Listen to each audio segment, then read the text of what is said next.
Hello, friends. Welcome back to another Mess Hall Hangout. I dropped the ball last month, so unfortunately our meeting discussing the flight of the Eisenstein was lost to the internet abyss. In that time, we've been taking a bit of a Warhammer 40k book break, and for January we read William Gibson's NEUROMANCER. Written in 1984, it's said to be one of the earliest glimpses into the cyberpunk genre. If you're fond of cyberpunk and cyberspace, then you'll definitely enjoy this read, and you'll also see where modern-day science fiction movies take their inspiration. Keep listening and watching if you're on YouTube, and enjoy the discussion and some art.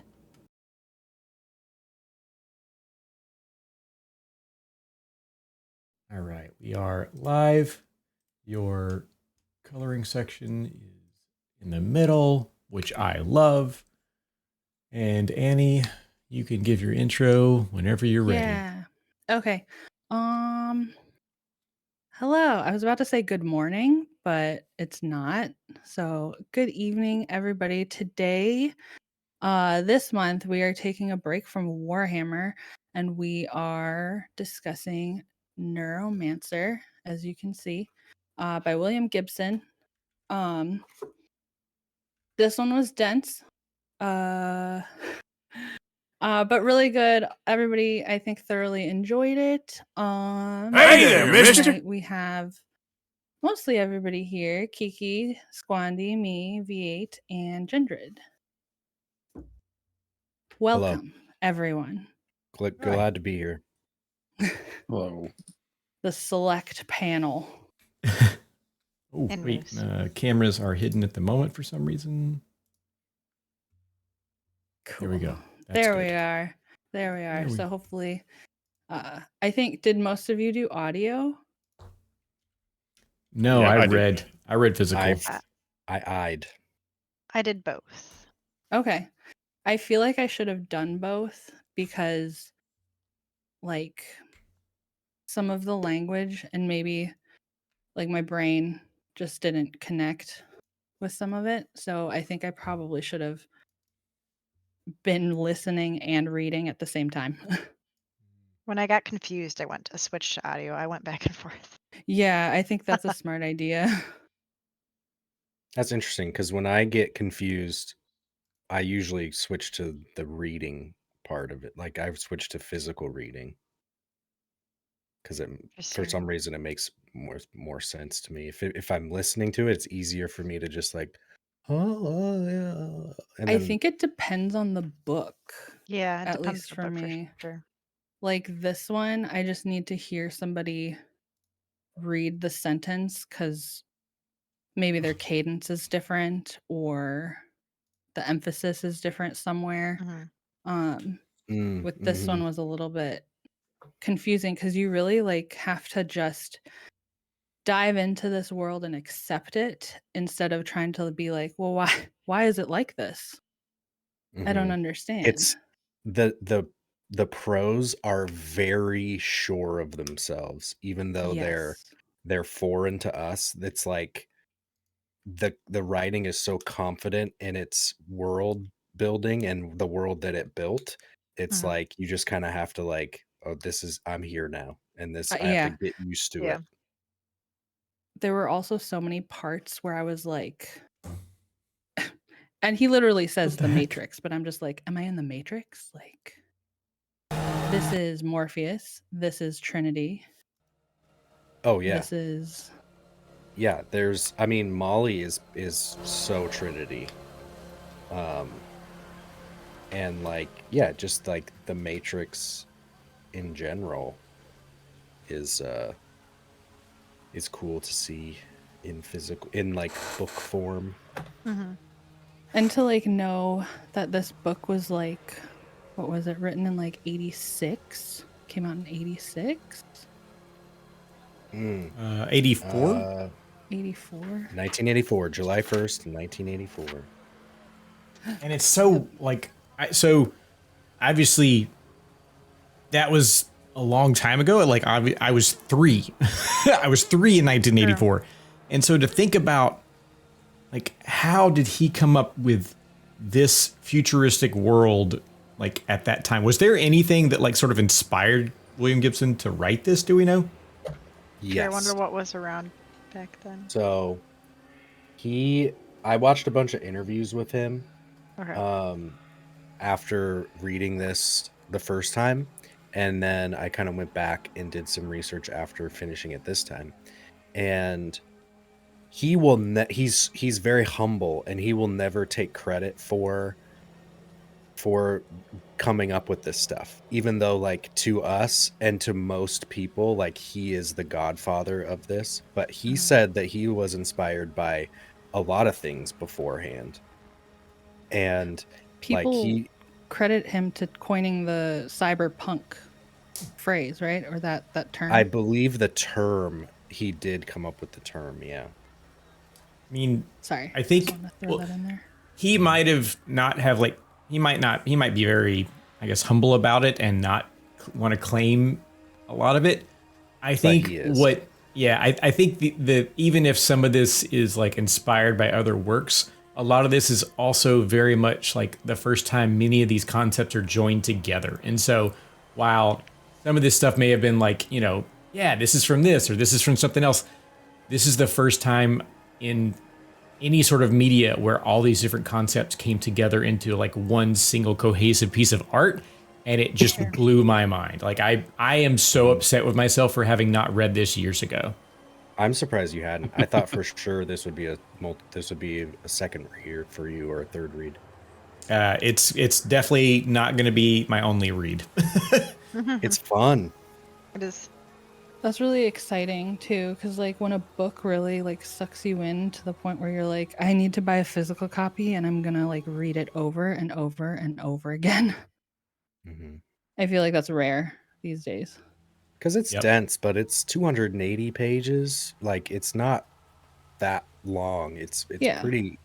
It's once you, especially on your second time and your third time, like you know the beats and you know and then you are part of the city. You are part of the lore now, and like you get it, and so you can kind of fly through it. Well, because he's so descriptive with his words, and yeah, so it just, even though it's not long, there's still like a lot to it in the short span that he wrote it. General Annoyance says, because we were talking, he said this earlier and I just caught it. It's very like Frank Herbert, where Gibson just kind of name drops things and expects you to know what they are. That's when I got confused. That's I'm what like, what? That's what I was mentioning a couple weeks ago in the Discord, where he just like is talking about like, and then he grabs a Microsoft, and you're like, okay, what is that? Because I know that as a company, not a thing. Yeah. Yeah, he starts like name dropping like things. It's like, what is this? Or what is he doing? What is he using? Or who is this person? Yep. I think this will be the last time I say this, but I'm going to say it officially on the podcast. I think it's the most similar to something like A Clockwork Orange, Anthony Burgess, where you have to reread paragraphs to make sure that you understood it right, because there's lingo and terminology that is so foreign and specific that I read it. To me, like the first time reading Neuromancer felt physically like reading Anthony Burgess Clockwork Orange. So that's the one I haven't read related that. to. But the movie was like, what the fuck?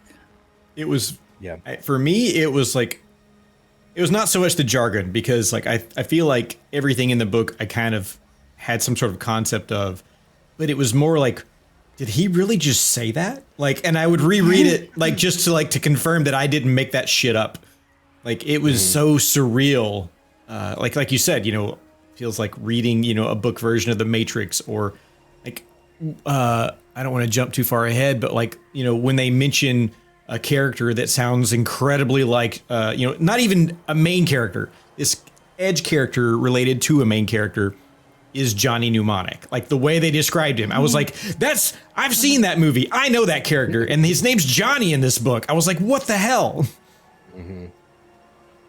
Yep. And you can look to things like The Matrix, like the Cyberpunk tabletop game. That's the Cyberpunk Shadowrun. CD Projekt Red. Shadowrun. Like you can see all these things are like, oh, that's where they got this from. You know, like it's crazy. It's almost like I wanted to use my imagination, but all of these things already exist for me where they didn't exist for the author. So I'm like, oh, like I've watched so many playthroughs of people of cyberpunk, and I'm like, it helped me. So I didn't have to like necessarily create something from scratch in my brain, but it definitely like helped me a little bit. I did get like super confused towards the end when they were I had to read it read a breakdown online because I was like, are they in space now? Are they Oh not yeah, I in got confused space? when they were switching locations a lot. Yeah. Or like the beginning, Where I was they like, were. so they're in Japan, right? Okay. Oh, and then I also got really confused at when we get introduced to Riviera. That sicko. So that whole scene when we get introduced to him was really hard for me because I was like, the way that I was reading it, I wasn't reading like they were there. I was kind of reading it as like they were watching something. Like, Yeah. Yes. yeah. That, Like, that you know, scene when where they in the captured him, it beginning- was like Right. that one definitely confused me.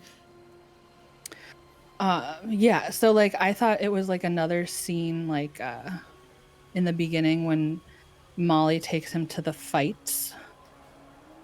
The knife fight where it's like projected in the hologram and stuff. And I thought it was similar to that. But then when I like read a breakdown, I was like, "Oh." And then it was also like really interesting to learn that like Riviera's like modifications allow him to manipulate everything you see around you. Yeah.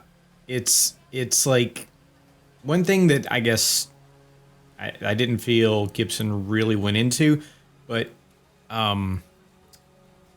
it's almost as though like the technology exists that there's advertising everywhere, like literal virtual advertising. So there's technology around everywhere, like that can project things, and he can manipulate that technology to sort of like show what he wants to. And so like later on, when he's like when they're sneaking through that place, and like what's her name kicks over a projector, like he had to put that projector there because that it wasn't present. The technology he needed to make his shows show up wasn't there for that. Like so he can make use of it in common areas where, you know, like you could possibly see advertising just anywhere. What's that movie? What was that movie where like, oh my god, it was like all video games and retro and shit a while back? Ready Player One.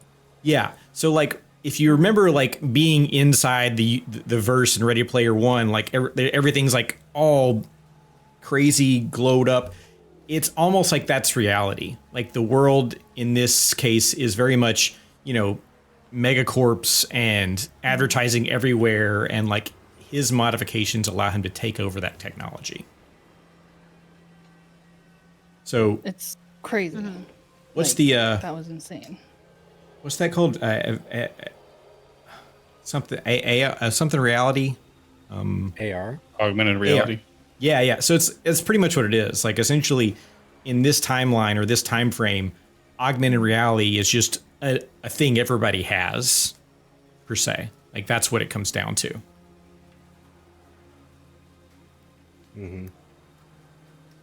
Yep. Did anybody have like a favorite character? I mean, besides like our main character. You know, I don't even think he was one of my favorites. I liked him, but he wasn't my favorite. Like I was happy to have a main character that was so dark and I would say broken in many ways, but he was not my favorite. I actually liked her a lot better. Molly. I feel like Molly was she was more honest with herself, whereas like he was constantly like, even later on, he's still like trying to fight to like get high and stuff. Like I feel like Molly was always herself. Yeah. Fair. Yeah. Or straightforward with what she wanted. His main drive has always been getting back online. Like, not True. even drugs, but like the Matrix, the cyberscape. He didn't care about the real world. He just wanted to be able to jack in again. Do all the stuff that he used to do, yeah. Yeah. General Annoyance says it's like in Altered Carbon where ads are broadcast directly into your head. Yeah. Yeah. Yeah. Who knows? That could be something that happens soon. General says, is fighting to get high not being himself, though? Does he really ever try to fight the self-identity that he's an addict and just wants to ride the nets? See, I don't know that it is. I think the real him was way back in the day wanting to just, be in the net out there. But when he lost that ability, he lost a part of himself. And he tried to replace it with getting high. And then when he got the ability back, I think that's the interesting thing about his characters, that he's got these conflicting emotions now of he can now do what he wanted to do, but he's addicted. He's used to being high. And so he's got this weird inner turmoil of like, he got what he wanted back, but it seems like nothing's like, he doesn't really seem to embrace it the way he once did. It was just a replacement for not being able to get back online and stuff. Mm-hmm. Which is fine. But the whole, just like, everything is just insane. And like, I really enjoyed hearing about Molly's backstory about being like pretty much like a sex doll. So she did that as a means to an end. Like that wasn't, if I think of like cyberpunk, like there's a main character in cyberpunk who is a sex doll. That's like what she does. And I think Molly and that character are very much the same, except for Molly became a sex doll to get money for a purpose. Whereas when I think of most sex dolls in the genre or even in cyberpunk, a lot of them are like addicts, living paycheck to paycheck. They're not really, they don't have a goal. They're like stuck in the system. That's what they are now. Whereas like Molly had an identity outside of that. Mm-hmm. But it was pretty much just to get her modifications. Mm-hmm. And then all of it was for revenge, to get back the people who killed her boyfriend. Yep. Which is cool. So I love it when they talk about her, like her razor hands and fingers. Yeah, I want X-Acto knife fingers. Yeah. I do not. Pass. DeGrango says, can we discuss that everyone who resisted the dominant corporatized culture was basically forced to be isolated and disconnected from the world around them, even though they were probably more adept than most at navigating and moving through that world? I don't understand what you mean, DeGrango. Yeah, I lost that one. I guess like give me a character, like Molly, or I mean, she's pretty adept in both worlds, and she had those like glasses. I think it does a really good job, even just outside of its setting, of getting a really engaging protagonist and story going.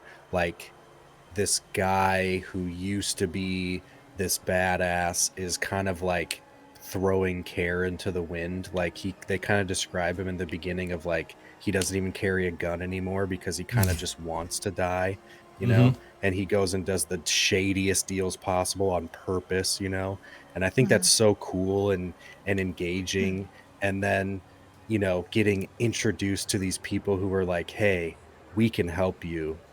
And then they help him, but then also like put in these like poison sacks that are like, if you don't help us, then we're gonna kill you again. And too. If Shuri you go back dies. to drugs, these are gonna kill you. We've Yeah. taken out your ability to get high off of drugs. Did So Did they say that it was going to kill him? I thought they said it would just put him back in the state he was already in, where he can't connect to the net again. No, it was gonna kill him. Pretty sure. They're I like don't recall. poison sacks. Let me see. The sacks. I don't think they ever said it would kill him. I think they said it was going to put him back where he was, which would have been torture for him, because he wants everything to get out of the state he's currently in when they find him. Yep, correct. Yep. Okay. Yep. So He wanted to die. If they were going to go that route, that would defeat the purpose, because that's Fair. what he wanted really anyway. If he couldn't get in the net, then he didn't want to live.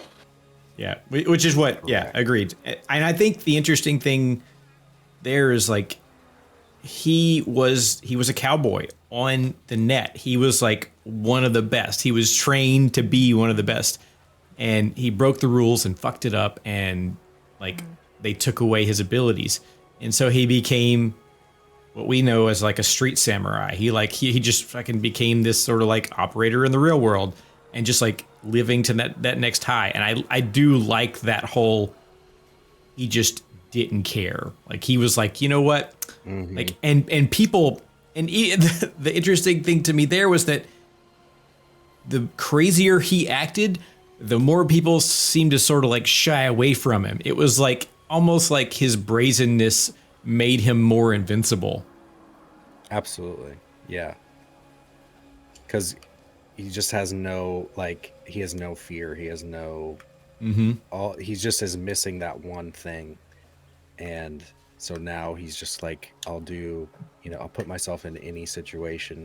And that it kind of acts as a shield in and of itself. Interesting. But also just like the concept of the overarching thing of the novel of just an AI in general, I think is cool to think about in the 80s, but that two AIs would want to would need to get together to form a super intelligence. Like that's just like the coolest thing you could tell me in 1983. True. Yeah. Very different Agreed. time.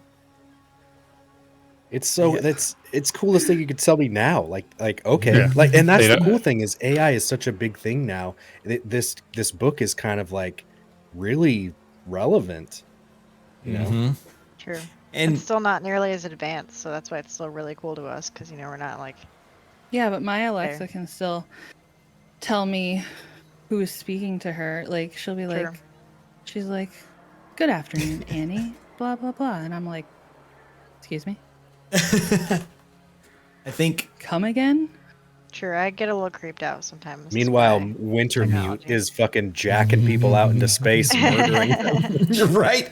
Oh Jacking wow. people out into he's space, like Literally flatlining people for like 5 minutes at a time so he can have a conversation with them and then reviving them. Right.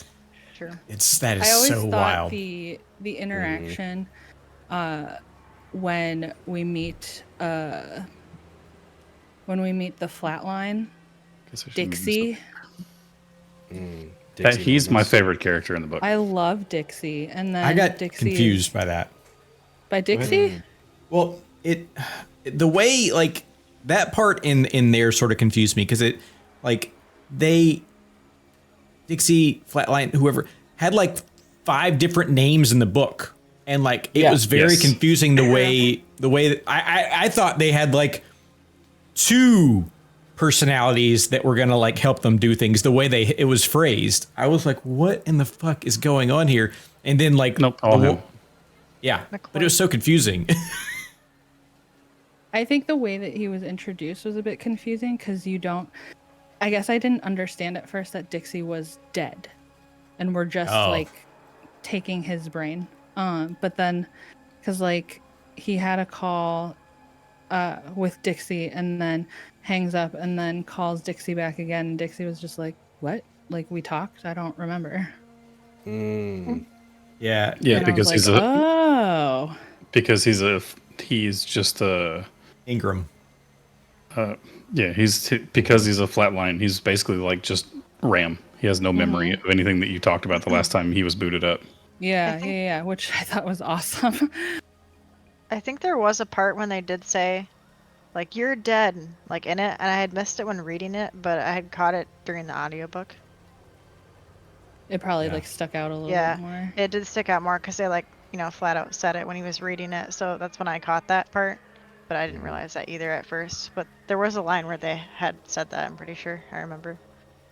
There's I a lot liked of it, people that, like when Dixie tries to help explain to Case, like, Wintermute isn't a person. He does not have feelings, and you think that he's going to, like, have your back for certain things.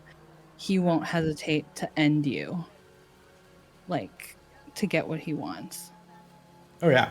which is to be alive. Well, So- kind of. Well, I think He doesn't know what he wants. Yeah. Wintermute He's being driven to merge with the other AI, but neither of them really understand why they're doing it. They just need to do it. I think the part that's sort of difficult there is Wintermute has a plan that it's acting against. Like, and I'm not even sure, you know, maybe that plan is just part of the underlying design from the creator. But Wintermute has this plan and has like been biding its time to get the right players in place to actually enact it. I mean, talking about finding a child who finds a key to hide the key at a specific place, then kill the child so that nobody will ever know. It was like, what? Like, you did what? Like that part really hits home that this is not a person. This is an AI with a plan, and don't fuck with it. Yeah, it's doing whatever it needs to do because it doesn't value your life at all. Armitage in general, like as a character, is like, that's fucking terrifying. Yeah. Oh my god, I love yeah. backstory and then the unraveling of Armitage. Like, Yeah. So and I don't know if anybody else got this, but when they were describing what he looks like, my brain kept envisioning Bato from Ghost in the Shell because of the eyes and everything. Like, that's just for the entire book. That's the way my brain decided he looked. Yeah, I pictured him like a very large, thick, like Jughead looking dude. So that kind of fits. that was That whole dual character thing going on, and he has no idea that he's both people. Well, I think so. It almost gets to like the Manchurian Candidate, right? Like, I feel like he's in there, but he's like been programmed so much by Wintermute that like he's just responding at will to what Wintermute's directing him to do, and like as the plan's getting closer and closer to like fruition, Armitage has almost nothing to do. Like, he's done his part. He got all the players into place.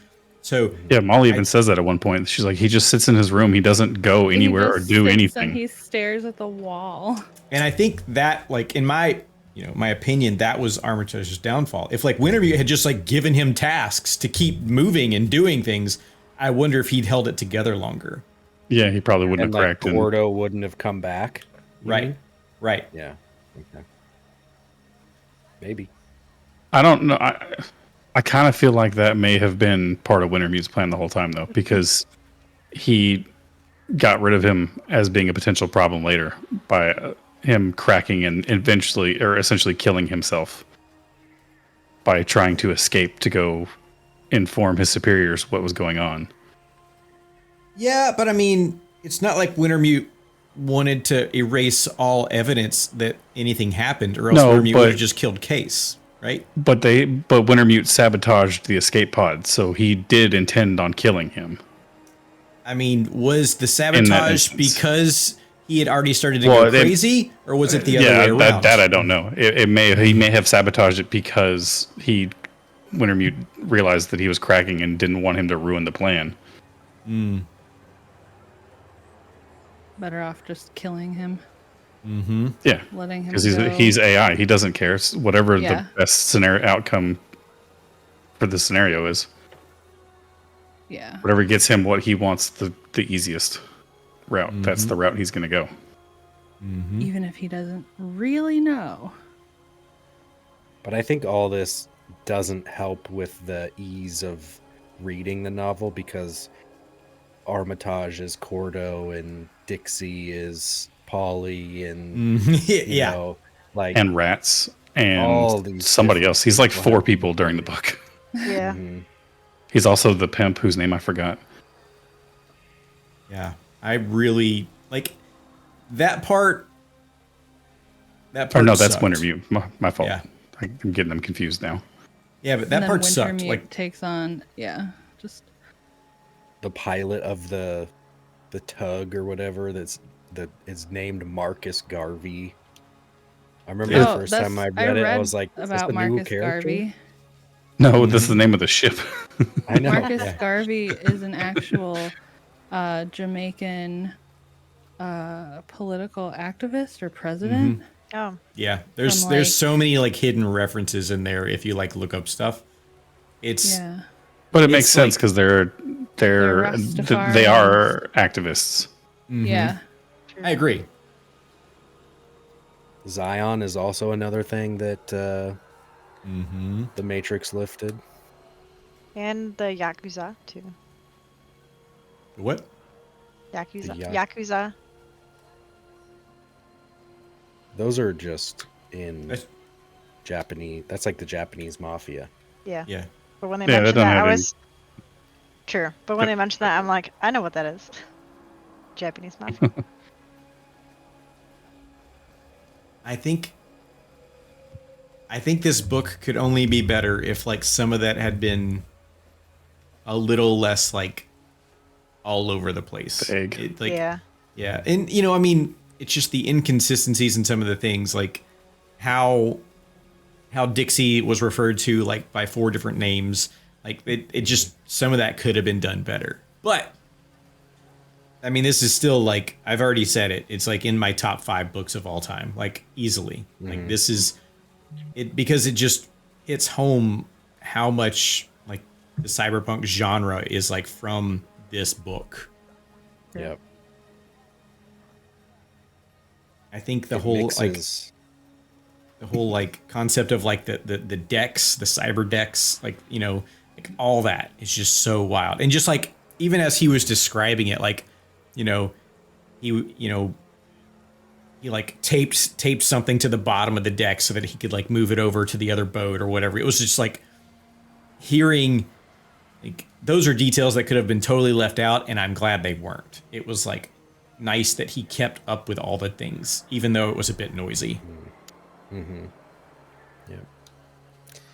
Yeah, Cyberpunk has this weird thing where it's like a Lego movie, or like seeing these toys. Like, we all here, like, I love technology in general, like hardware and how it all works, and software and programming and all that stuff. You know, Gendered, you do that for a living. So it's like a Lego movie in the sense that, like, it's like Cyberpunk allows you to have these toys that you're so fascinated with, like, become, like, stretch out of themselves and become part of us and our world, and expand on that idea. And it's like a very childlike wonder for me. The Matrix and Cyberpunk and this Neuromancer is like, it's just like this embodiment of these things this thing that I love about my life now, technology, like just bleeding and stretching like vines into our world, you know. And I just love that. Yeah. I fell in love with the genre like in my teens when I got into the game Shadowrun as a tabletop, as like a tabletop RPG game. And then like I was so into that, and I like read the novels from that like universe and all that stuff, and like just all this stuff was just so surreal. The only thing different is that Shadowrun has like magic in it as well, like magic and like other races. But otherwise, it's the same world. It's like megacorps running everything. Like, it's so wild. Yep. And I was only 10 when my dad called me, because he lives in Texas, and I would go visit him in the summer times. And I was 10 and he called me and he's like, when you come visit me this summer, we're going to watch this movie that I saw in theaters called The Matrix. And he like explained it to me. And I was like, that sounds like the coolest thing in the entire world. And then I went to go see it. I went to visit him and we watched it on his, because he's like you, Gendred, where he's in tech, he's a programmer. And so he had like this incredible big screen TV with surround system in like, I don't know, 1999. So like, it was like the best movie viewing experience ever. I was 10 years old. The Matrix just blew my socks off. And that's kind of what my introduction to that was. That was the first thing I'd ever seen that was like that. So, and that's just like cyberpunk, but also kung fu movies, which is like, yeah, please, come on, what?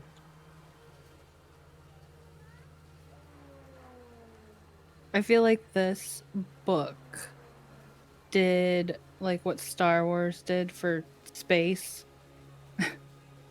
But this was like, I want to say the internet, I guess, yeah. Yeah.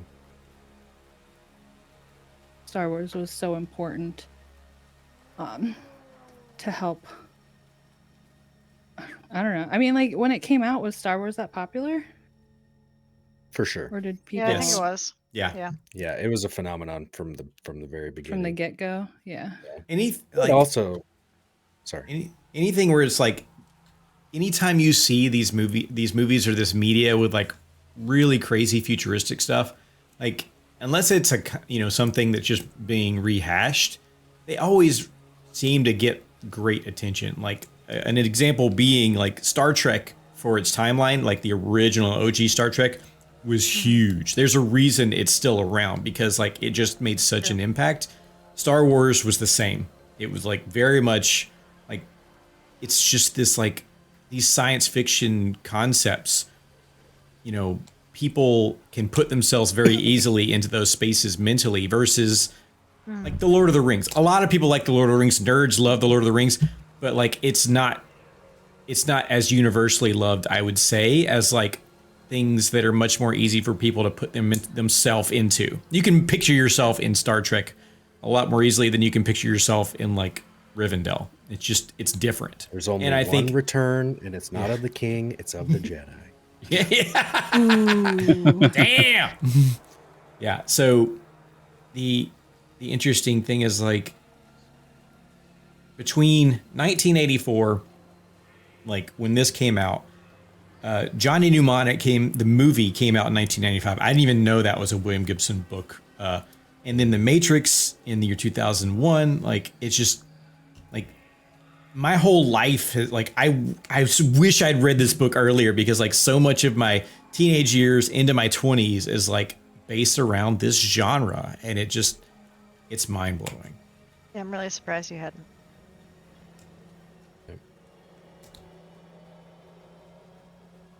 I didn't even like know you bought the whole like series. The set, yeah. There's a 4-book set. Yeah.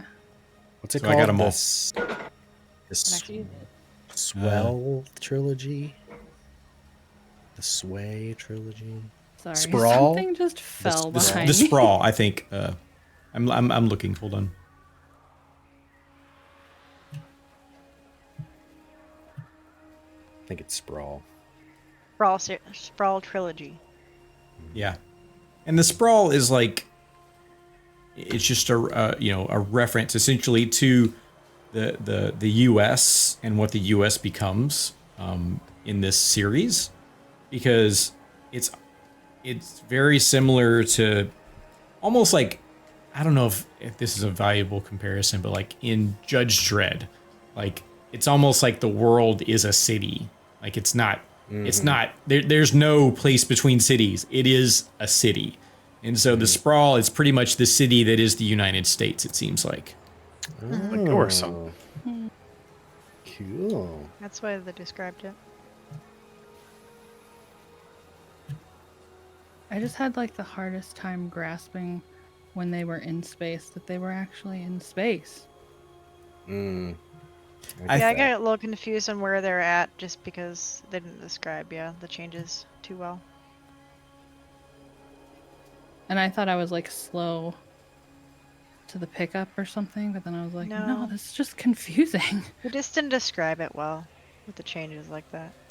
Yeah, I really, like, the moment they talked about, like they talked about going somewhere, the way they described it made me think of, what was that movie?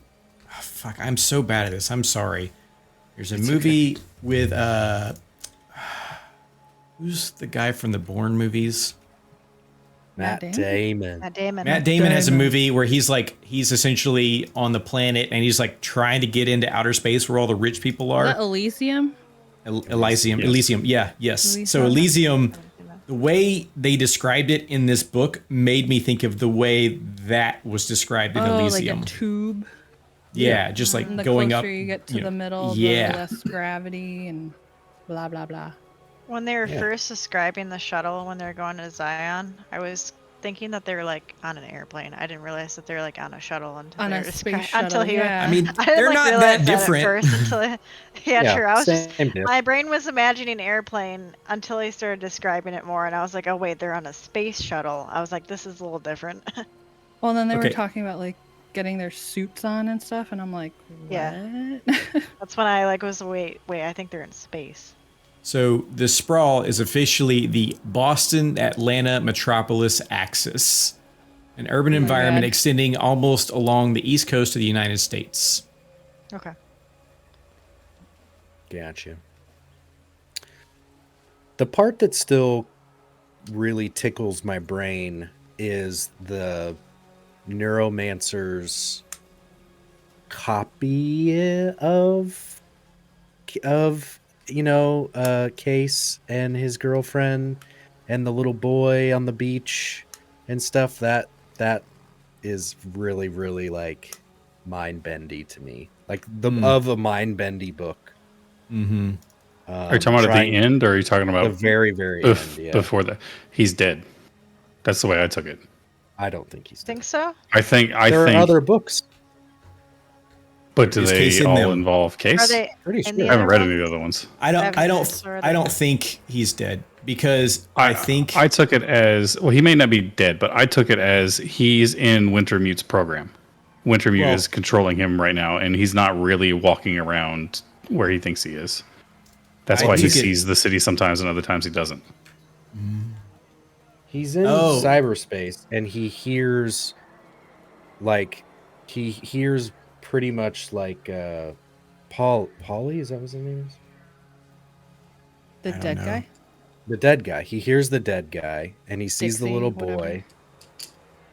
And I don't think he's dead though. I think that he is thinking like this must be a copy of me.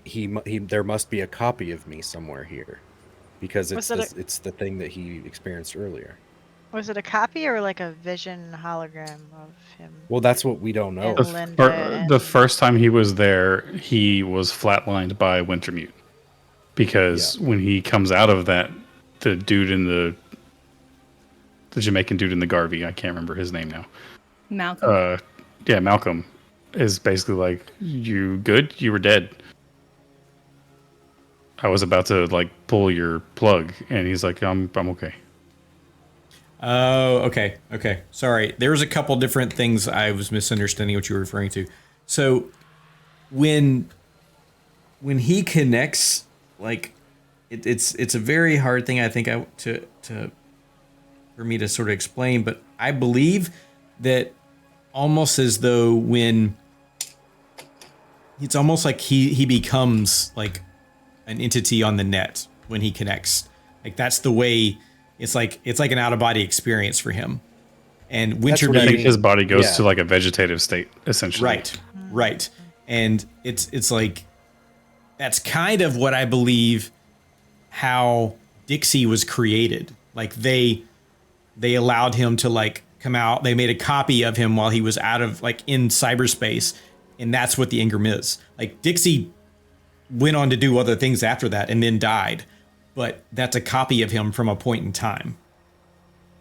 Right. That's exactly what I was saying. Yeah. It's like a copy of his consciousness, like a Dixie type thing, but it's like stored in the not in RAM, it's stored in this cyberspace by but- NEUROMANCER.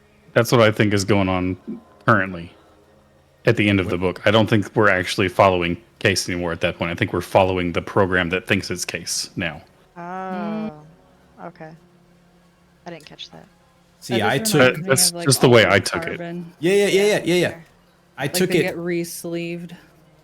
I took it though as like when they're in the mansion and Case is like hooked in and able to like go into where the AIs are, like that's one case. I think when I don't mean to use his name that way. That's one place. I think at the end of the book when he sees them like the entities or whatever on the beach like from afar, I took that to mean like Wintermute almost like unveiling part of the Matrix to him and then like covering it back up. He's like because Wintermute told him he's out there. He is the Matrix. Though you're talking about Wintermute NEUROMANCER super Yes. intelligence. Yes. Yeah. Because Case, like Molly meets up with Case, he has a new girlfriend and everything. Like Case moves on at the end of the book. Like he has a life. Did he have a Has a new new girlfriend, or was it his old Yeah. one? He has a new girlfriend because his old girlfriend died. Linda, yeah. Wait, what? That's Oh, why yeah, you're right. she's in the dream state that NEUROMANCER Yeah. creates. That's why Yeah, you're right, because convince him he to sees stay. her. He sees her at the end of the book, like on the beach Exactly. with the kid. And Dixie. NEUROMANCER already tried to convince Case to stay with that information. Like, hey, stay in here. And he's like, no. And so at the end of the book, he like is doing his own thing, has a new girlfriend, and Wintermute NEUROMANCER contacts him and is like, we have the sum of all things or whatever. Like we figured it out. And remember they tell him that they get a signal from the Alpha Centauri system, which is like a lead into the next book or something. And then he jacks into cyberspace and he gets that experience again. And I think it's what Gendred was saying, where like he's showing him like, I have a copy of you in this.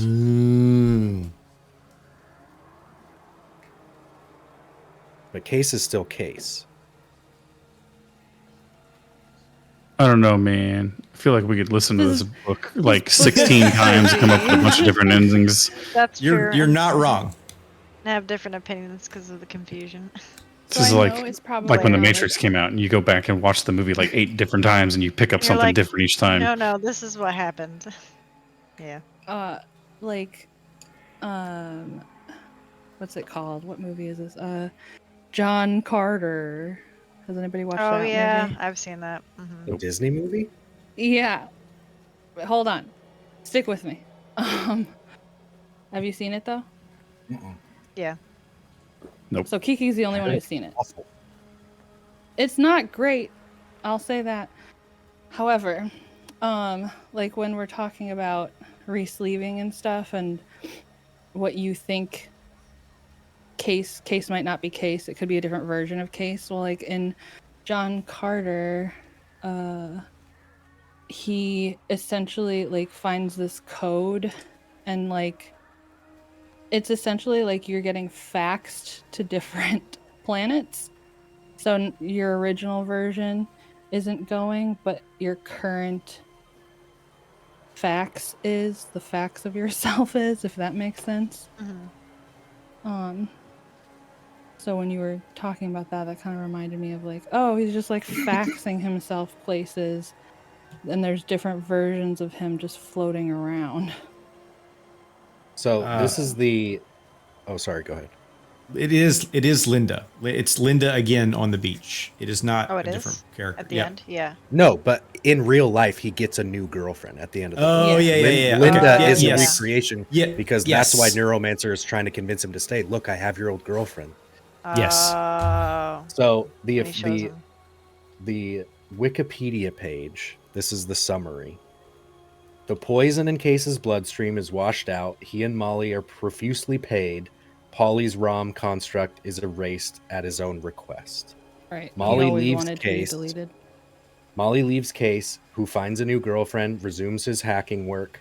Neuromancer contacts him, claiming it has the sum of total of the works, the whole show, and is looking for others like itself. Scanning recorded transmissions, the super AI finds a transmission from the Alpha Centauri star system. While logged into cyberspace, Case glimpses Neuromancer standing in the distance, who is a little boy, with Linda and himself, Case. He also hears inhuman laughter, which is Polly. The sighting implies that Neuromancer created a copy of Case's consciousness that exists in cyberspace. Yeah. One night in the Matrix, Case sees small figures on the edge of a mountain of data. Interesting. Yeah. Very interesting. And that's what I'm saying. That part is like, I don't know. Like, it's just weird. It's just too much for me. Yeah, it's like Neo looking at himself. It's very strange. There can't be two of the one.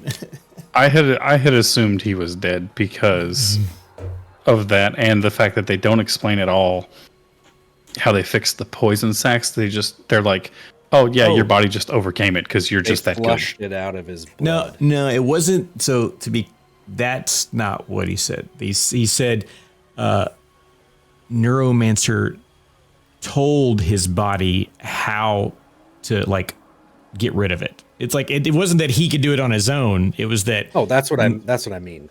Yeah, sorry. And that part is just wild. Like, what? Like, how is that even a thing? All these poisons that were supposedly going to destroy your body can just be like, oh yeah, send them out that way, and you're good. By the power of prayer. Yeah, to be fair, they don't explain that very well. I almost wonder if, like, Neuromancer, the character, the final AI character, has unlocked like the secrets to humanity. Well, the super intelligence. Yeah. So is Neuromancer the super intelligence after they combine, or is Neuromancer the other AI that combined with Wintermute? No, there's twin AIs. Sorry. This is a combined version. Go ahead. One is Rio, I guess, is what we know it as. Was it Rio? Okay. I couldn't remember the other one's name. I thought that was Neuromancer. Plus Rio equals Neuromancer. Okay. No. Neuromancer is housed in Rio de Janeiro. And so they refer to it as Rio until it tells them that its name is Neuromancer. It's a twin AI of Wintermute. They were created together and separated. And Wintermute is programmed to find Neuromancer. Its whole existence is to get with Neuromancer, to become a super intelligence. That's what its programming was. Yeah, because it's housed in Rio de Janeiro. That's why it's referred I just remembered that version was like, I'm programmed to like capture the essence of your soul, essentially, whereas Wintermute's job is to be administrative and go get all this shit taken care of so that we can join. Mm-hmm. Yes, like I said, Wintermute's programming was to find Neuromancer. That's it. Okay. It's so wild. Mm-hmm. Just the themes there. Exactly, right? Yeah. The AI's new personality is nameless, a combination of both Wintermute and Neuromancer. It's so powerful it can control essentially the entire Matrix, and because of humanity's reliance on technology, the entire world. Although so massive, there can only be one of it on Earth. Jesus, I didn't know that.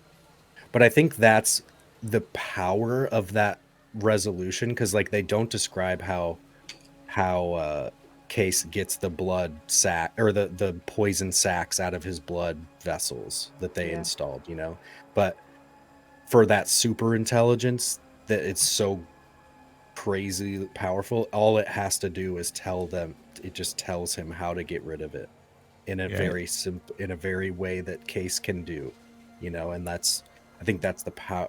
There's like power behind that. Yeah, and I think it wasn't even a matter of, if I recall, it wasn't that his body could like break it down. It's that his body could make it inert, and then he had to go have a transfusion to get rid of the sacs.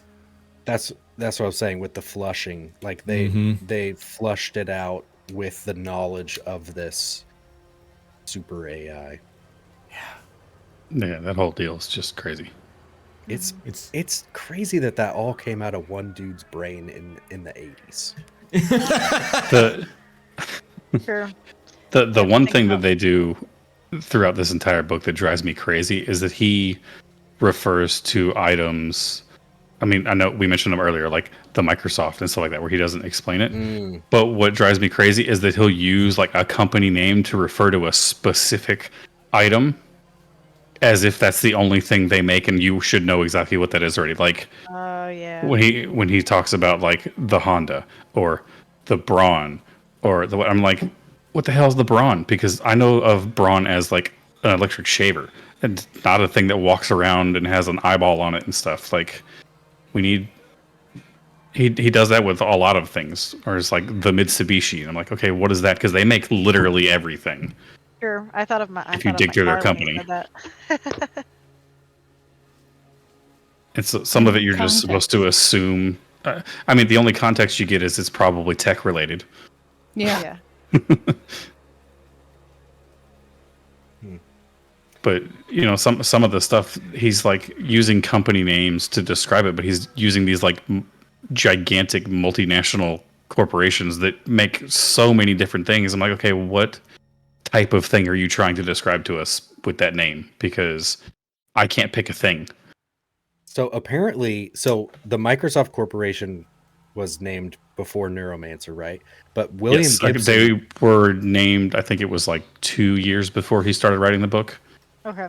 But they weren't like a household name yet, but they did exist. They existed, but William Gibson is like, that is not where I got the name from. He said he knew nothing about computers. He had to look up stuff like RAM.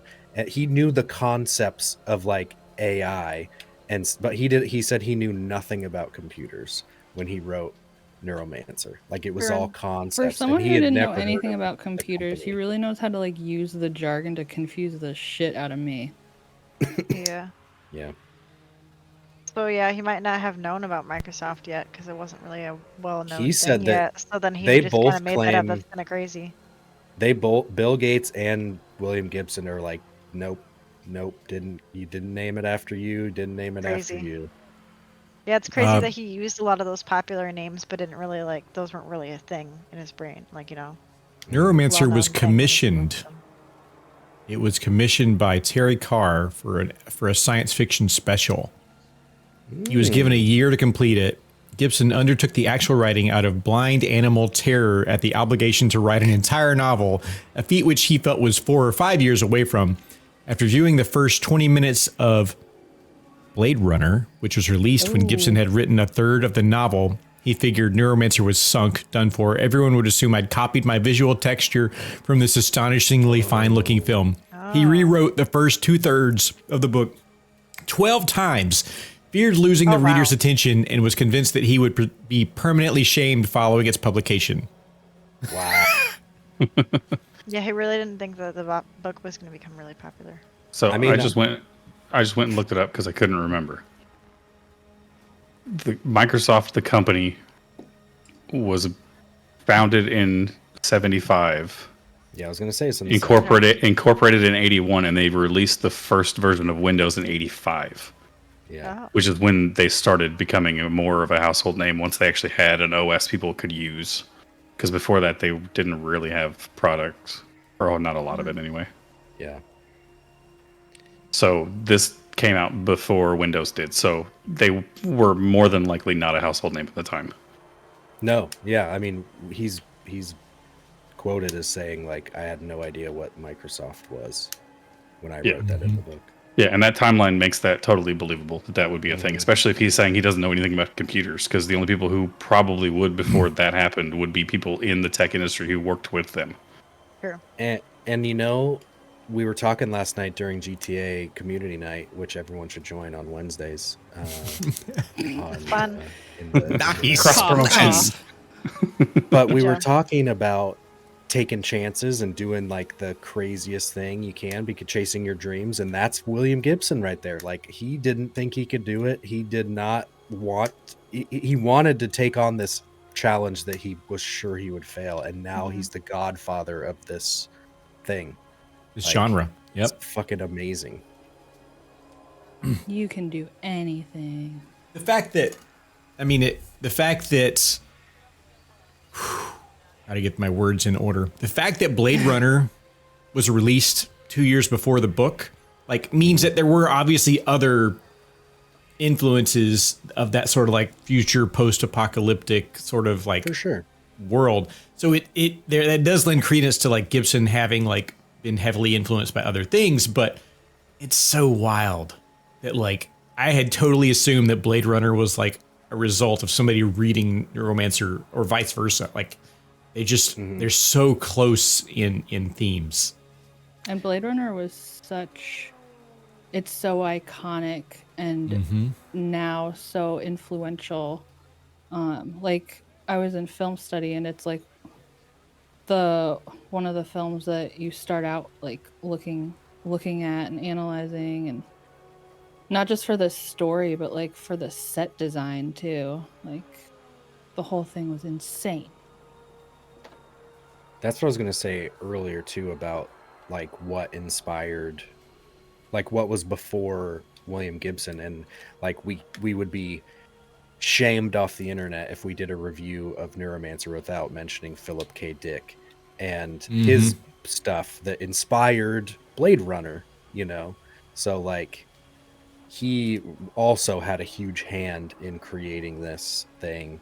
And the book that was it's not even close, but it's adapted into Blade Runner. The Do Androids Dream of Electric Sheep is like a short, very short book, but also is like post-apocalyptic future. So yeah, but William Gibson really just like tied it all up in this beautiful knot and just hit it out of the park. They recently turned those into a bunch of short films, by the way, on Amazon. They're actually pretty good if you haven't seen them. I haven't. I will have to. They're, I want to say, an hour each. There's like 7 or 8 of them. They've got all kinds of famous people in them. But I just like randomly came across it one day and I was like, huh, that sounds interesting. And then started watching it. And I was like, wait, this all seems very familiar. And then I was like, oh, right. Literally has the exact same name.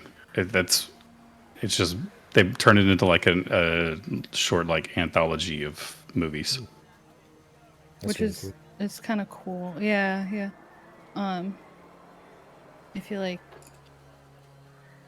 it's just everything that we see now is connected to this book. Every sci-fi thing, there's a hint of cyberpunk now in it, or like a hint of Neuromancer. And will Alexa be our Neuromancer? I don't know. None of it have anything to do with it. No. So so I don't know, because I don't have the physical copy of the book. Does it have the interviews with the other 2 authors at the beginning and end of the physical copy? I don't know. Or is that only on the audiobook? Oh, you have a hard copy? Wow. I love it. Yeah, that has hard copy, the mine's soft forward copy. by Neil Gaiman, I think. Yeah. Yeah, it's the beginning part before the first chapter. I just bought a Neil Gaiman book. What is it?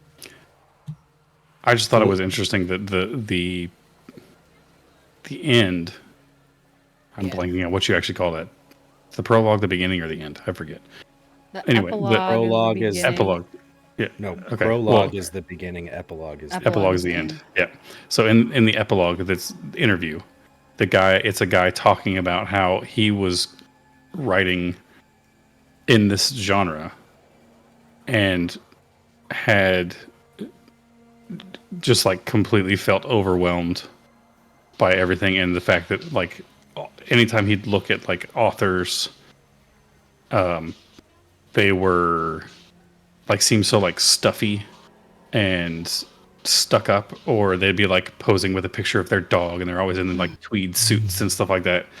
And he's like, I don't think I can do this because I don't want to be that person. And then he came across this book and saw on the jacket cover that that William Gibson just looks like a normal dude, not this guy who came up with this whole genre essentially and became this ridiculous dude. I guess that helps. He just to dresses his normal. humbleness. Yeah, he just dresses normal, acts humble, and all this stuff. And he's like, and that gave me hope that I can do this. I don't have to be like those people over there. I could be like him and still be successful.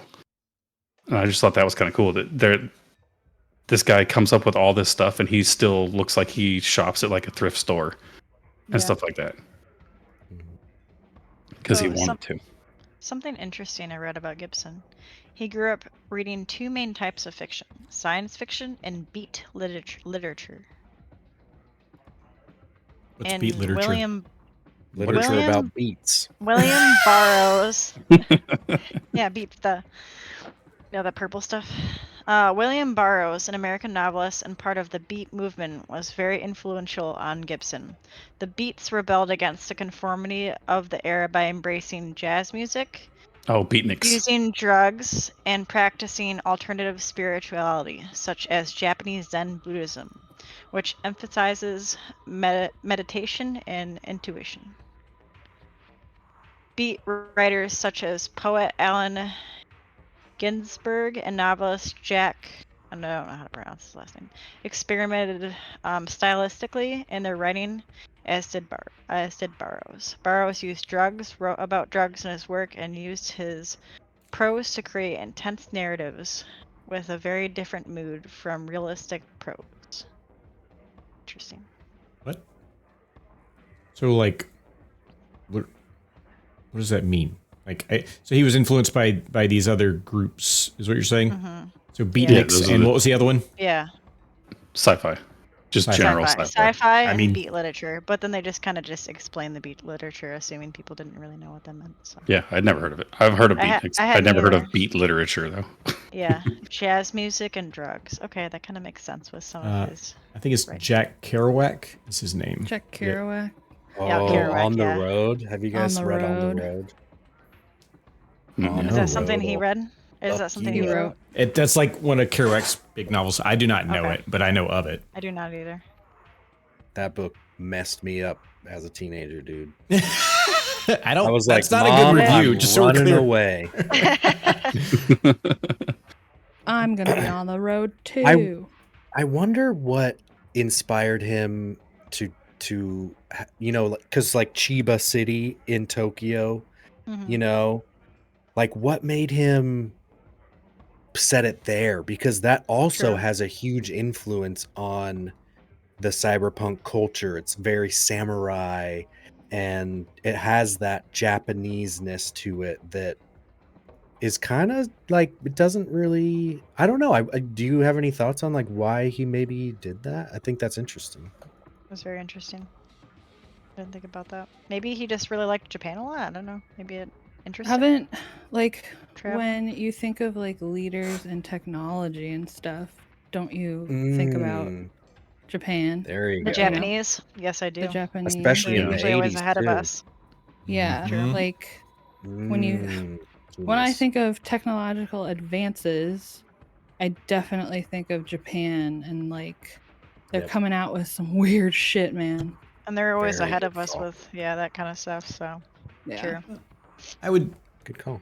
I would say like there's a lot to how Japanese culture has changed. Essentially, like post World War II, like there was this there was a lot of sort of inward look of their culture. Like they really sort of withdrew from the world, like having been bombed by 2 nuclear bombs. They like essentially it greatly changed a lot of their culture. And that's why a lot of Japanese media has like these very dark undertones, because like no other country has been hit by a nuclear bomb. It's like it's a part of their history, just like they literally made it a creature in Godzilla. Right? They have no one to cope with. They're just like, this happened to us. And so like some folks retreated from that, and like that's why they have a lot of very nationalistic culture. And then the other side of that is a lot of people embraced that they realized they were behind in a lot of ways, and really sort of like took up the mantle of we need to start, we need to get ahead. And I wouldn't say that they're like ahead of us in a lot of things. I would say more that they embraced technology in ways that a lot of other countries didn't. And they have just made themselves incredibly relevant in the modern world, especially like, I think their economy is like one of the top performing economies in the world. Like they've done really well because of their history. Go ahead. Yeah. So you said most of it, but they changed really heavily in the 70s and they doubled down on education and their people and supporting their people. And that's how they came to all these advancements in technologies. And they are superior to most of the world in technology. Because of the people that they invested in back then, because they could see that their economy was declining. And so they fixed it, and they came back bigger and badder than anyone else in the world. Like, have you seen how many like vending machine things they have? Yeah, just like their their convenience transportation system. Like, have you heard about how they took more mold spores and rearranged their train transit system based on that? Like, they have incredible infrastructure. And yes, they are very Zionistic, and there are some not good things, but as far as technology goes, they are advanced because the government doubled down on their people, and it was right around that time where that was paying off, when Neuromancer was being made or being written. So that makes perfect sense why he said it there, now that I see it that way.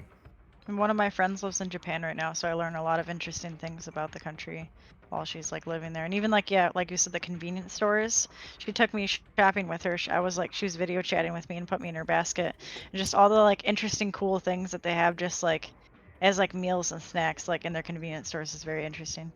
It's very different. I'm like, that stuff sounds good, some of that stuff. And I don't mean that he set the whole story there. I just mean Chiba City. I just thought that was... Their utilization of efficient transport is also like fucking amazing. Yeah, best it's train crazy. in the world, right? Yeah, the bullet trains. Yeah, the bullet train.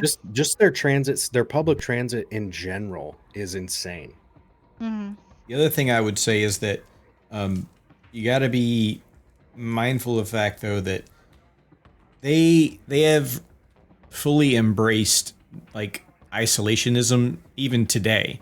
Like, you know, the fact that you can get hot meals out of a vending machine in Japan means like you can literally get hot meals without interacting with other human beings. Like there's some weird, crazy, dark things to it that like it's frightening too. Like, you want to get ramen and not speak to a single soul, you can come eat at this ramen shop and like eat behind a curtain and not have to interact with anybody. Sushi trains are the same way. You go in there, like you can get you can order sushi through a machine. It comes on a train. You pick it off the train. Like, it sounds really cool, but like it continues to embrace isolationism. Wow, that's really hard to say. Isolationism.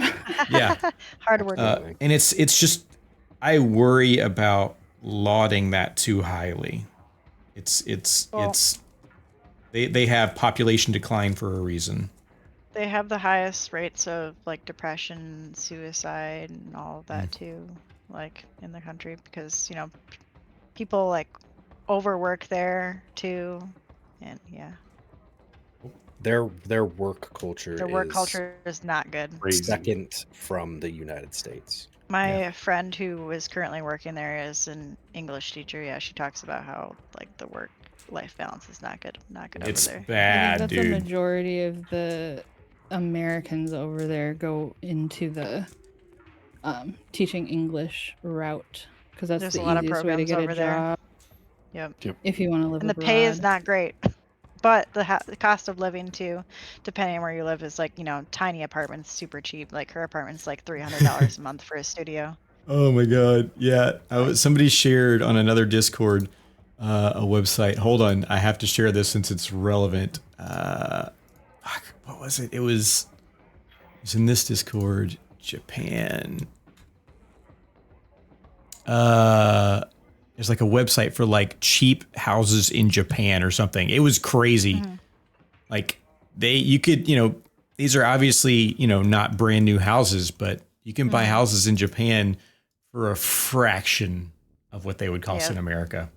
Crazy cheap. Well, they're also at the highest level trying to reverse the Zionism and embrace other cultures more and bring it. They're getting a lot of Japanese people leaving and foreigners not coming. So they're trying to really fix that. And yeah, I think it's that's what kind of they're doing wild. with a lot of those English programs too. Like they get people from like all over to go there. Oh, yeah. Teach English. And like my friend who is over there right now, like she has met people from all over that are in the program with her. Yeah, and I think there's. I had a buddy who went over there and did the same thing. He went over there, became an English teacher, and was there for like a year and came back because he's like, I love the idea, I love the culture in general, but I cannot deal with the way they do work and the way they prioritize work over everything all the time. True. They get a lot of vacation though. Like my friend, she's been traveling all over the place. I think that's the part that gets her to stay for a couple of years, is that she's been traveling to so many cool places. Yeah. Even like throughout but Japan. when you're working, at the website. You're working. Yeah, true. Cheaphouses.japan.com. But to Gendred's point, I think that there's something to be said about isolationism and technology in general. Like our phones lead to isolationism, and like it's a scary it's a slippery concept. slope. Yeah, exactly. Because a lot of that too, having vending machines everywhere, just as that one example, there are far less homeless people in Japan. Like you're also allowed, drunk people come home and they sleep on the ground because they know that they'll be fine because people are nicer, so like there are things about every culture that are really good and really bad, I think. Yeah. Very Oh true. yeah, for sure. But I So never thought about that though. What do you mean? The isolationism. The specifically having vending machines everywhere, and how, because I watch these videos of like, let's walk across Japan or let's go do this thing, and I just like watching people kind of visit places. I watched a lot of those, and like you're right, it is very like, leave me alone, this is my thing, and like I just never thought about it that way, so I appreciate that point. Sure. That's one reason why there's like this new.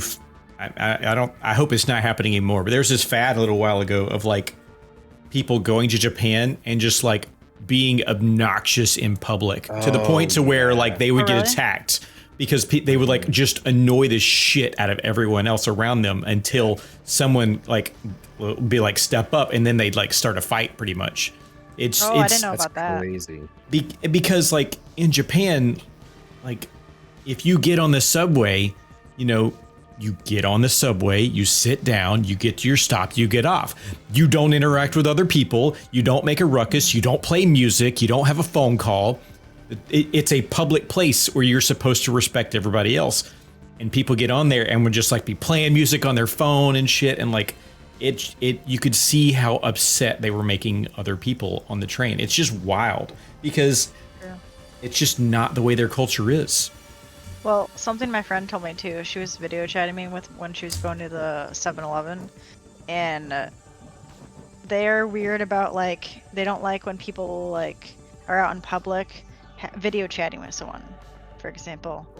Like that's the thing that they're like not okay with over there. So she like hid me in her basket to talk to me just because they're weird about like video interaction for some reason, just random. Well, they things probably like that. value their privacy, and Yeah. who knows like where a that video is shared- gonna end up. And It's Yeah, a shared but just- public space. It's the same thing with the subways, where like Sure. that's why the PS Vita did not fail in Japan. Like they love their handheld consoles, the DS. Everybody's playing their Mhm. DS on the Mhm. subway, like just sticking to themselves. They're not Yeah. got their headphones in, like it's just so like there's Yeah. things, the isolationism. However, I get so annoyed here when I'm at the grocery store and somebody in front of me is like has their phone like this, and they're just like blah blah blah blah, and I'm like, you don't have to be on speaker. Like, yeah. There's a happy medium between those two. Yeah. I think Oh my that I God. want to live in. If you're gonna I talk mean- at the store, have your headphones in or something. Anecdote, today, my wife had a doctor's appointment this afternoon. She went into her doctor's appointment and like it was normal, quiet, whatever. And then they sent her upstairs to get some blood work done at the lab upstairs. And like in the corner of the waiting room of the lab, there's this older gentleman, got his phone on speaker mode, like out, like he's not even got it close to his face. He's like holding out away from him. It's just like no. the person on the phone's like yelling at him. He's yelling at the phone. It's like, what is wrong with America that this is allowed? Yikes. and then if you say something, you're the rude one. Like, Yeah. Yeah. It's like, which answers Ginger's question. That's what's wrong. yeah. well, and Like like, they make you out to be the bad guy, like you're interrupting them, and it's like, no, you're interrupting everybody else around you.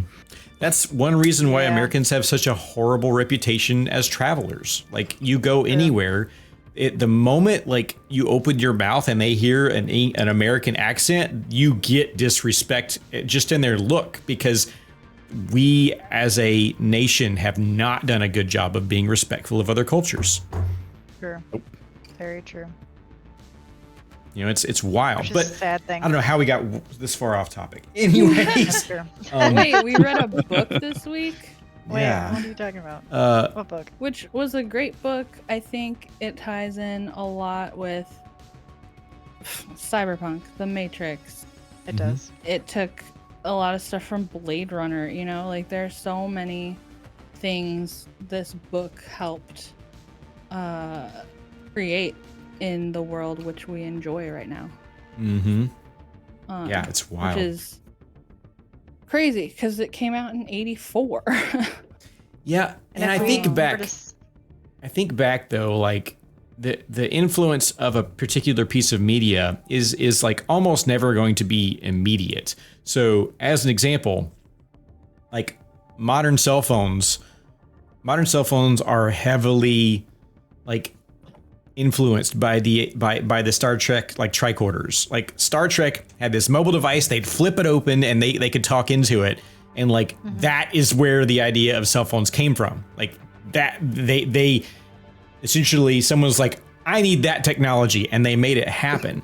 And the amount of time between when that was first on television and then like when we actually had cell phones, that like flip phones in the early 2000s or whatever, like it's wild.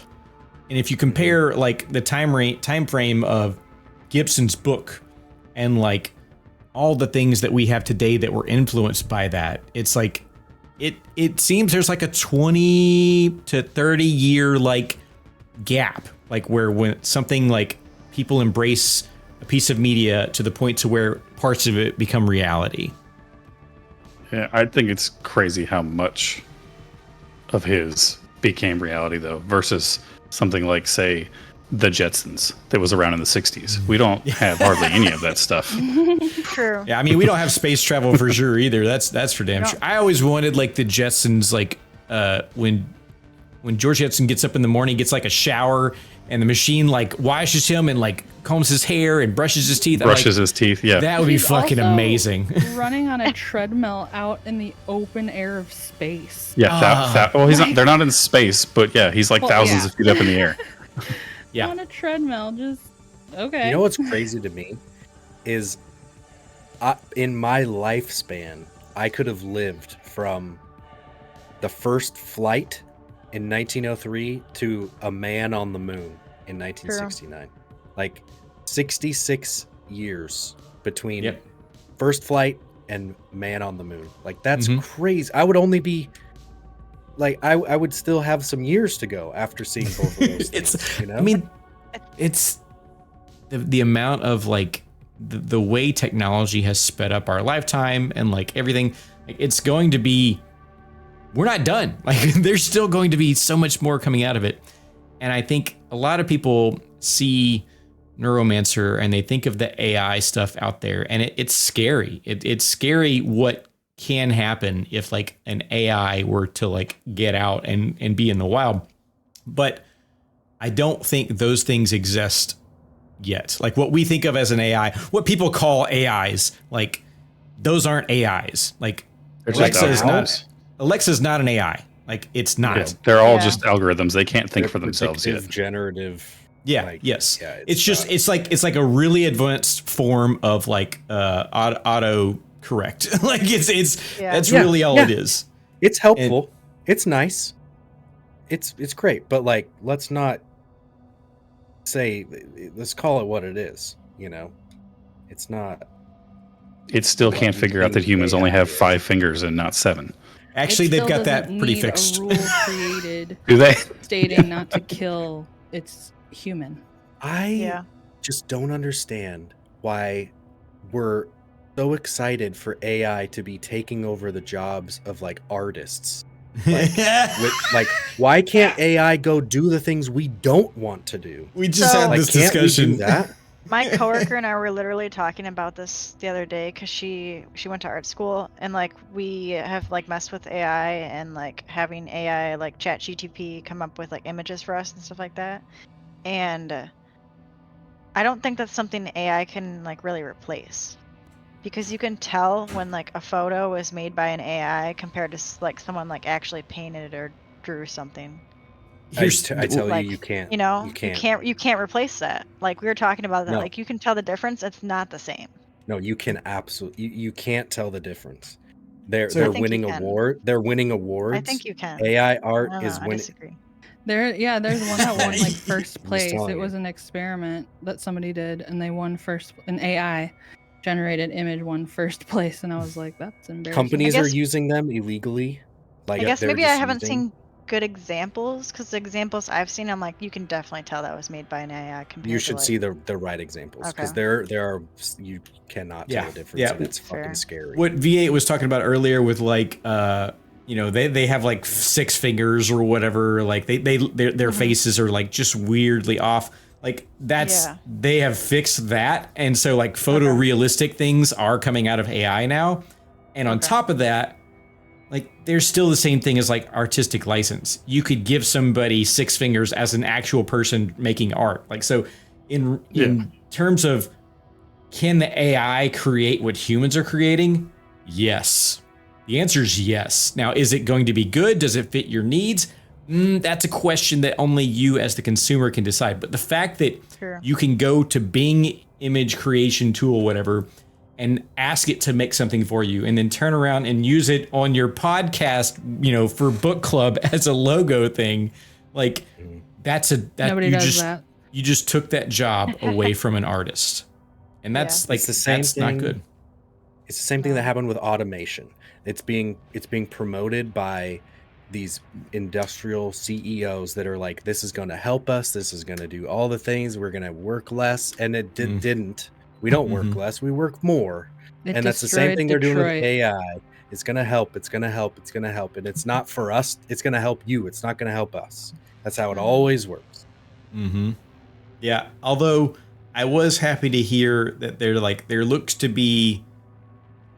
I don't know how much this is true, but I read an article in the newspaper the other day. Yes, a physical newspaper, about how those like self-checkout lines are like not. People hate them. People hate self-checkout. Was the article saying like it's Walmart is like discussing like to come back to your store. Yeah, and I was like, which generation? I wanted to know what's the age of who you're polling, because I personally sometimes will decide like, oh, I need to go grocery shopping, or I need to, do whatever. Which store has self-checkout so I don't have to interact with somebody? Mm-hmm. That's my thinking, but I'm also like in my 30s. So who are they polling that are like, no, I need somebody to physically check out my items, For me, the problem is really not like I don't want to interact with humans. Like, honestly, I don't mind somebody else scanning the shit because I hate that part. I hate having to like find a barcode and scan it over the thing. Like, that part annoys the piss out of me half the time, because if that plastic is wrinkled whatsoever, it's a pain. I don't want to do it. I'm glad somebody can have that job. Let the record show that you and I are 10 years apart. So right, that's fair. True. That's fair. My problem is the fucking bagger who like messes everything up on the other end. So I'll like push a bagger out of the way and bag my shit myself because they fucked that up. They'll give me like one bag that weighs 80 pounds and another one that weighs like 5. And I'm like, you're doing this wrong. 5 gallons of milk go into one bag. They don't double bag it. My problem is that I am a self-checkout person, but the problem with show Aaron and I are the same age. But the problem with it is I'm starting to go back to the regular checkouts, because when the littlest tiniest thing goes wrong, who do you have to wait for? A person. You have to wait for a person. Who's now helping 6 other people first because they're like one off the 4 years. Right. So you're staying and there forever. It's so much worse. I would rather give up. Like, I want AI to make self-checkout fix itself. Figure it out. Well, it was really funny. We were at, I want to say, Walmart doing the self-checkout, and their areas are fucking terrible. But we hit a problem on the machine, and like I just like shake my head and look at it. I look up, and the little light's flashing above me, and I turn around, and the guy over there at the corner clicks a button on his computer, and I'm back to scanning.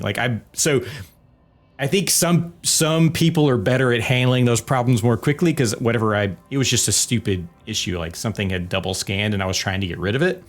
But yeah. I think you're trying to steal. It's okay. As a whole, fuck that. As a whole, I think the experience honestly was better when people were doing it, because like, if I have a coupon, I need a person.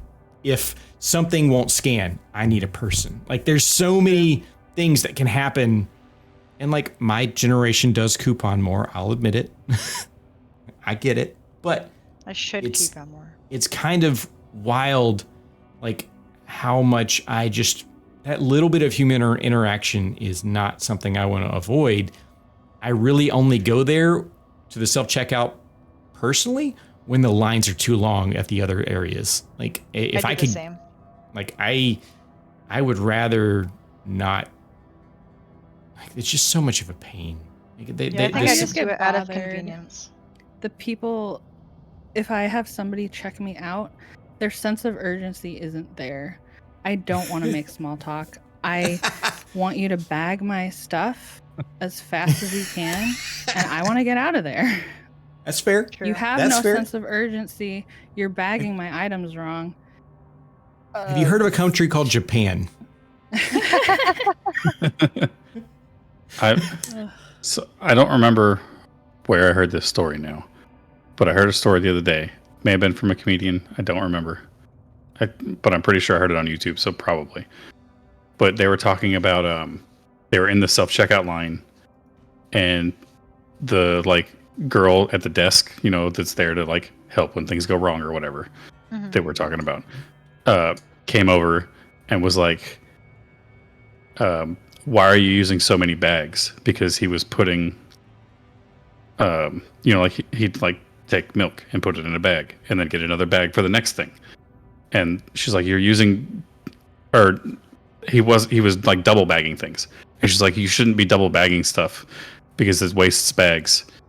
You should be splitting that stuff up.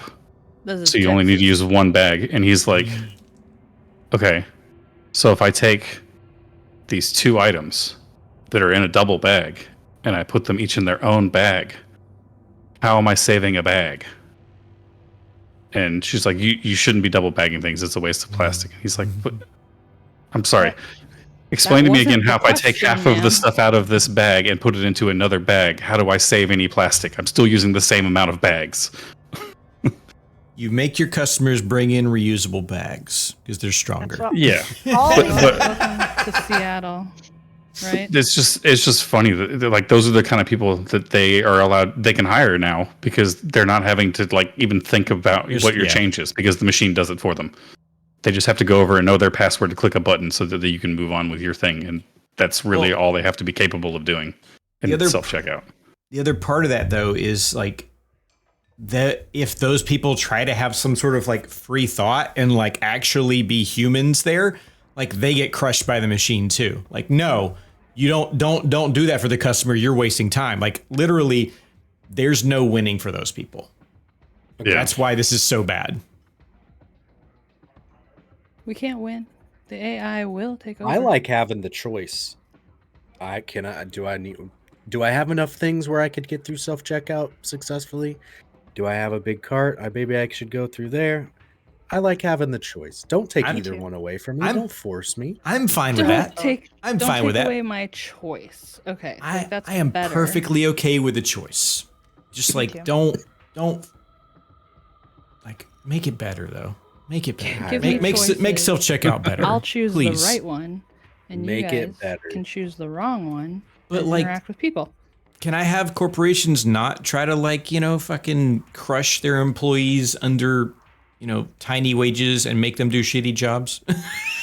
Can we get back to like why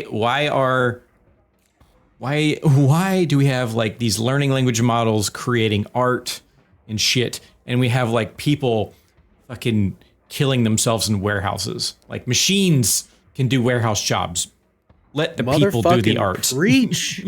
Let the people do the art. Like, and like, I'm not trying to take away jobs from warehouse workers. Do you know what? If you want to work in a warehouse, go work with the robots. That's fine. I don't care.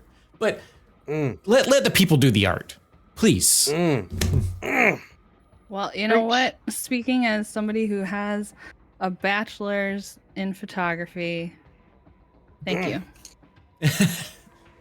Speaking as someone who's like been talking to you about like photography, yes, I agree as well. Yeah, I have.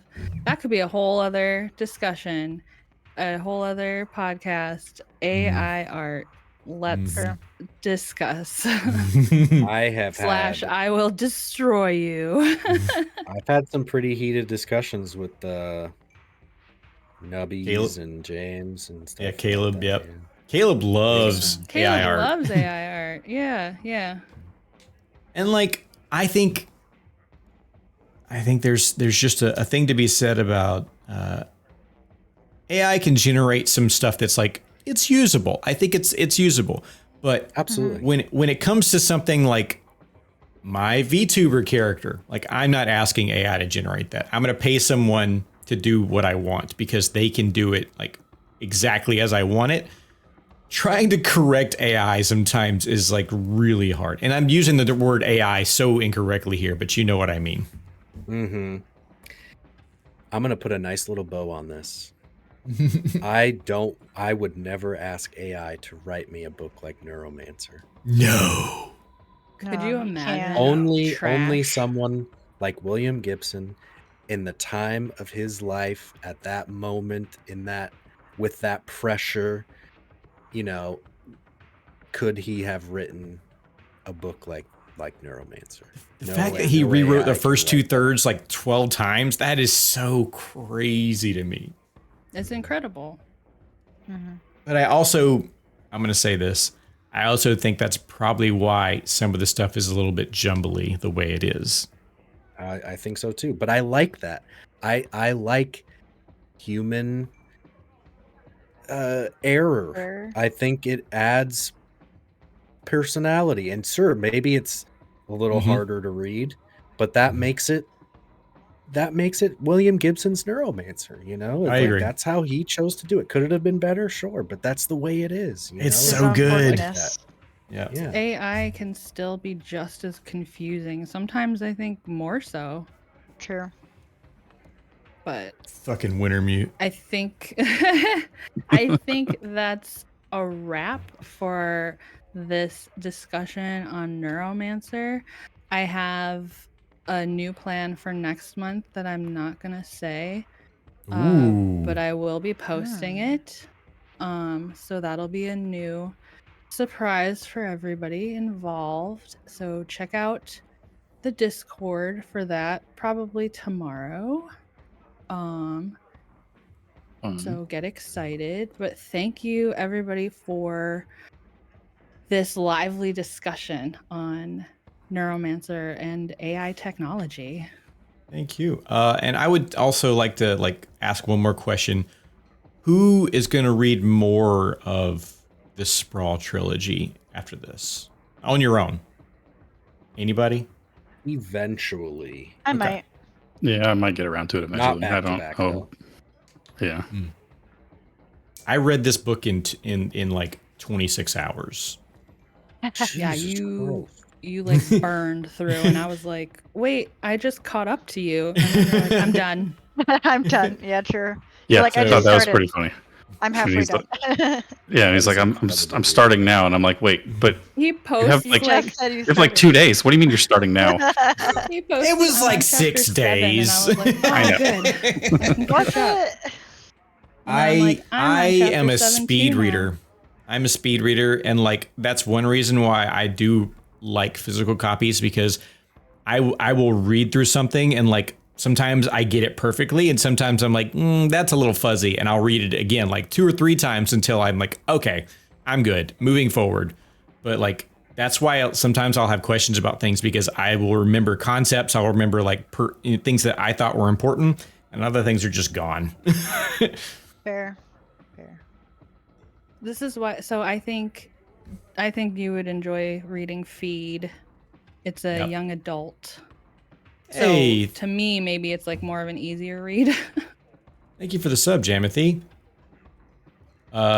Folks, please do me a favor. Thank you, Jamothy.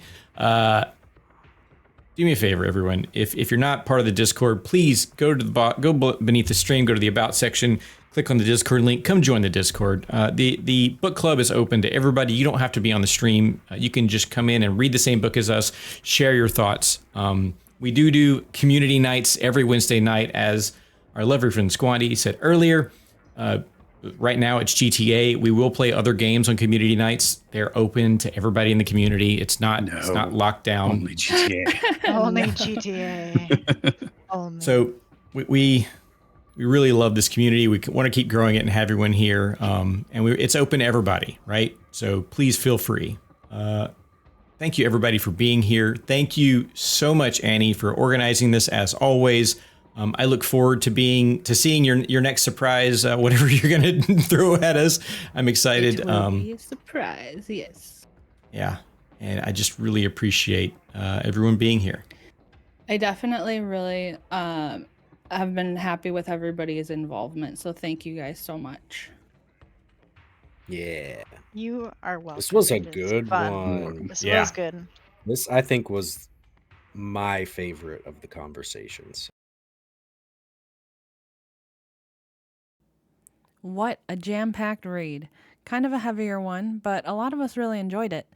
Who knew, if left to their own devices, the tech could be bad? All hail our AI overlords. Come join us in February as we dive into another acclaimed sci-fi book The Three-Body Problem by Liu Cixin.